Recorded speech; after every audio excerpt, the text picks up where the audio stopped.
શિક્ષિકા। પતિના અવસાન બાદ હું જરા પણ ડગી નહીં, કારણ શાસક બનવા માટે હિંમત જોઈએ। જે મારા રાજ્ય પર નજર નાખશે તેને હું શૂરવીરતાથી જવાબ આપીશ।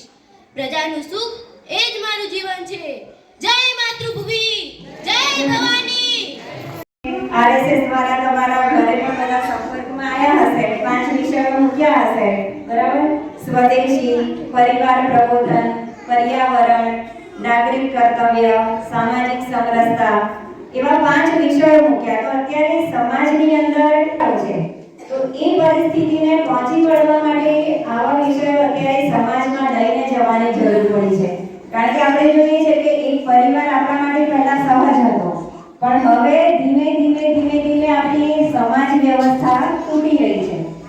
આપણું રાષ્ટ્ર એના માટે ઉદાહરણ છે કે જ્યારે આપણી શ્રેષ્ઠતમ ભારતીય સંસ્કૃતિ એનો મુખ્ય પાયો જે છે એ પરિવાર વ્યવસ્થા છે, અને જ્યારે આપણે આપણા મૂલ્યથી અથવા તો આપણી સંસ્કૃતિથી આપણે દૂર ગયા ને ત્યારે આપણે પતન સ્વીકાર્યું છે, ત્યારે આપણું પતન થયું છે।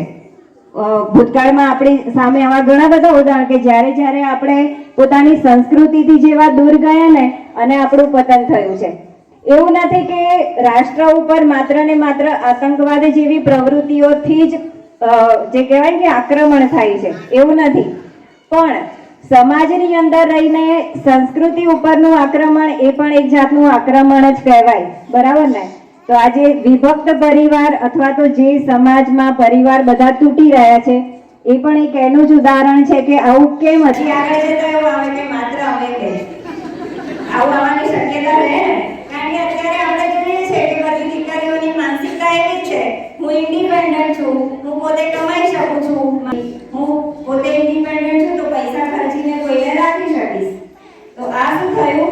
પરિવાર વ્યવસ્થા તોડવાની શરૂઆત, બરાબર? આપણે બધાને ખબર છે, આપણે બધા સમાજની અંદર જ રહીએ છીએ, આપણે કોઈ અન્ય ગ્રહમાંથી આવ્યા નથી।